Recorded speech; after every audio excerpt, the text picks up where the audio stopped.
नमो भगवते वासुदेवाय। तो दोस्तों, आज मैं आपको श्रीमद् भगवद गीता का तीसरा अध्याय सुनाने जा रही हूँ। कर्म बिना संसार में रह सकता नहीं कोई, मैं भी करता कर्म हूँ, देख सखा तू मोए। शुरू सृष्टि में योग्य की आज्ञा दी करतार, यज्ञ कर्म का रूप है नहीं इस बिन निस्तार। यज्ञ रूप है ब्रह्मा का ये जानत धीमान, जो नर त्यागे कर्म को सो मूर्ख नादान। जिमि कुछ करता कर्म है न करना तिमि कर्म, इस कारण करना भला बेजर जाना मर्म। तीसरा अध्याय कर्म योग। अर्जुन ने पूछा, हे जनार्दन, यदि आपके तप से कर्म से बुद्धि श्रेष्ठ है तो केशव मुझे इस घोर कर्म में क्यों लगाते हो? मिले हुए वचनों से आप मेरी बुद्धि को भ्रम में डाल रहे हैं। निश्चय करके मुझे बताइए जिससे मैं कल्याण को प्राप्त होऊं। श्री कृष्ण जी बोले, हे निष्पाप अर्जुन, मैं पहले समझा चुका हूँ कि इस लोक में दो प्रकार की निष्ठा कही है। एक तो सांख्य वालों का ज्ञान योग और दूसरा योगियों को कर्म योग। कर्मों का प्रारंभ न रहने से ही कोई निष्कर्म नहीं कहलाता और कर्मों का त्याग करके संन्यास करने से किसी को सिद्धि नहीं मिल जाती। मनुष्य क्षण भर भी कर्म किए बगैर नहीं रह सकता। प्रकृति के गुण ही सब मनुष्यों को कुछ न कुछ कर्म करने में लगाते हैं। जो अज्ञानी कर्मेंद्रियों को रोककर आत्मचिंतन करने के बहाने विषयों की चिंता करता है, वह पाखंडी मिथ्याचारी कहलाता है।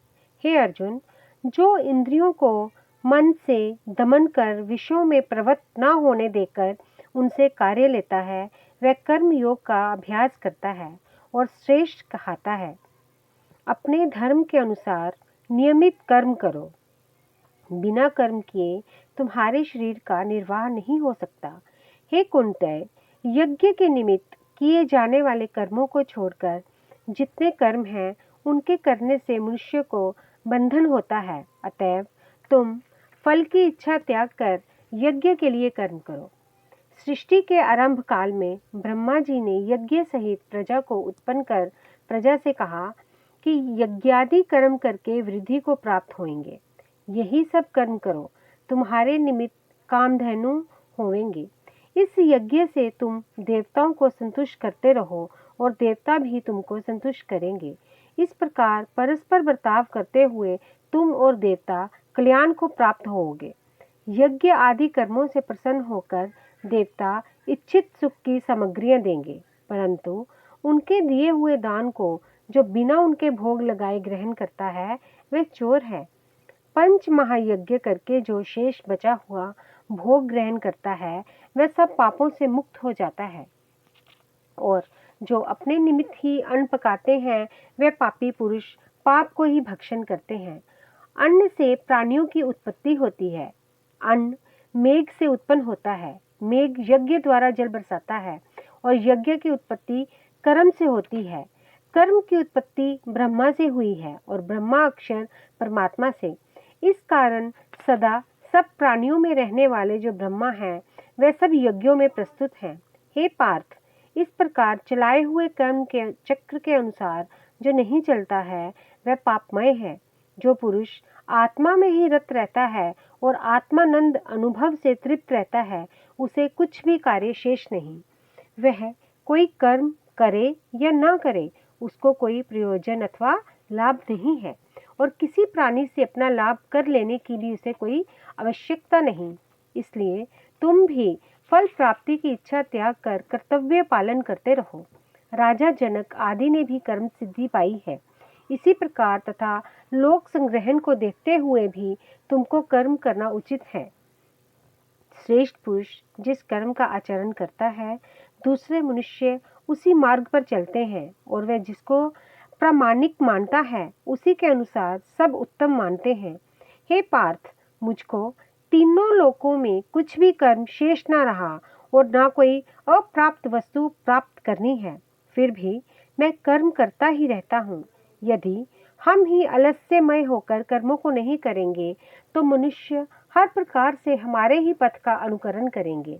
जो मैं ही ना करूं तो सब लोग भी ना करने से नष्ट हो जाएंगे। इससे मैं ही वर्ण संकरों के उत्पन्न करने का हेतु बनकर प्रजा को नष्ट करने वाला समझा जाऊंगा। जिस प्रकार अज्ञानी फल की इच्छा करके कर्म करता है, वैसे ही फल की इच्छा ना करते हुए ज्ञानी को लोक शिक्षा की इच्छा करते हुए कर्म करना उचित है। कर्म में आसक्त अज्ञानियों की बुद्धि में ज्ञानी भेदभाव उत्पन्न न कर, परंतु आप स्वयं कर्म करता हुआ उससे भी प्रसन्नता पूर्वक कर्म करावे। हे अर्जुन, सब कर्म प्रकृति के गुण से ही उत्पन्न होते हैं, परंतु जिनकी बुद्धि अहंकार से भ्रष्ट है, ऐसे मूर्ख लोग समझते हैं कि हम करता हैं, परंतु जो गुण और कर्म के विभाग को सच्चा तत्व जानता है, वह ज्ञानी पुरुष ये समझकर इसमें आसक्त नहीं होता कि गुणों का ये खेल आपस में हो रहा है। हे अर्जुन, अध्यात्म बुद्धि से सब कर्मों को तुम मुझ में अर्पण करके कर्म फल की आशा छोड़कर संग्राम करो। जो पुरुष श्रद्धा पूर्वक मेरे वचनों पर दोष दृष्टि न करके मेरे इस मत के अनुसार आचरण करते हैं, वे लोग कर्म बंधन से निश्चय ही मुक्त हो जाते हैं। और जो अज्ञानी इस मत पर दोष दृष्टि करते हुए इसको ग्रहण नहीं करते हैं, वे संपूर्ण ज्ञान से रहित हैं। उनको नष्ट हुआ जानो। अपना कठिन धर्म भी दूसरे के सहज धर्म से हितकर होता है। स्वधर्म से मरना भी कल्याणकारक है, परंतु अन्य धर्म भयानक हैं। अर्जुन बोले, हे कृष्ण, पुरुष को पाप करने की इच्छा न होते हुए भी कौन उसे बलात्कार पाप के मार्ग में प्रवृत्त करता है? श्री कृष्ण बोले, हे अर्जुन, रजोगुण से उत्पन्न होने वाला काम और क्रोध मनुष्य को पाप मार्ग में ले जाता है। इन्हें करके उत्पन्न इच्छा कभी तृप्त नहीं होती। ये महापापी और घोर शत्रु हैं। जैसे धुआं से अग्नि, धूल से दर्पण और झिल्ली से गर्भ का बालक ढका रहता है, उसी प्रकार विषय की इच्छा से आत्मज्ञान ढका हुआ है। हे कुंती पुत्र, इस शत्रु काम को करके ज्ञानियों का ज्ञान आच्छादित हुआ है। इंद्रियां, मन और बुद्धि इस काम के आश्रय स्थान है। इनके सहारे विषय अच्छा ज्ञान को आच्छादित करके जीव को मोहित कर लेती है।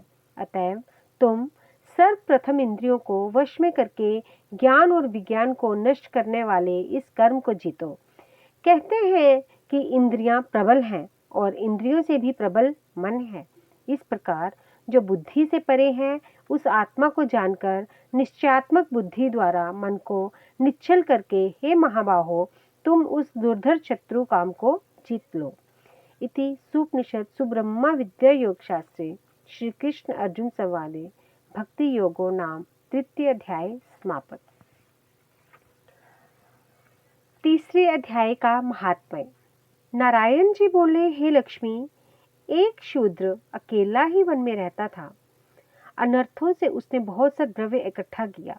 इसी कारण वह द्रव्य जाता रहा। तब वह शूद्र बहुत चिंतित रहने लगा। किसी से पूछता कि ऐसा कोई अंजन बताओ जिसे नेत्र में डालकर पृथ्वी का पदार्थ निकाल लूं। तब किसी ने कहा, मांस मदिरा खाया पिया कर वह खोटा कर्म करने लगा। एक दिन धन की लालसा कर चोरी करने गया। रास्ते में चोरों ने मार दिया। अनंतर उसने प्रेत की योनि पाई। उस प्रेत योनि में उसे बड़ा दुख हुआ। एक वट के वृक्ष पर रात दिन चिल्लाया करता कि कोई ऐसा भी है जो मुझे इस अधमहे से छुड़ावे।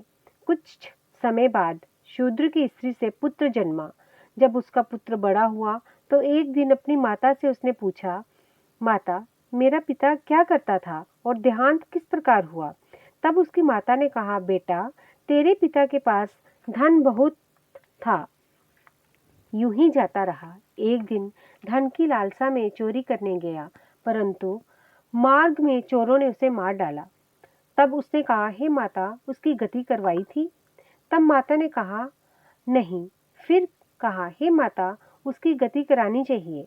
ये कह पंडितों से पूछने लगा और प्रार्थना करी, हे स्वामी, मेरे पिता एक दिशा में जाकर मृत्यु को प्राप्त हुए हैं, उनका उद्धार किस प्रकार हो?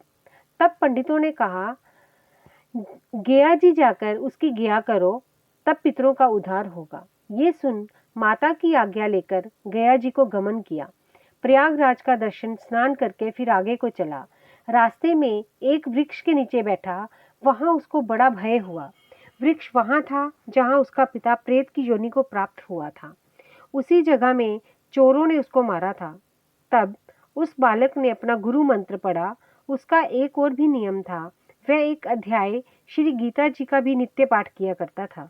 उस दिन उसने श्री गीता जी के 3रे अध्याय का पाठ उस वृक्ष के तले बैठकर किया।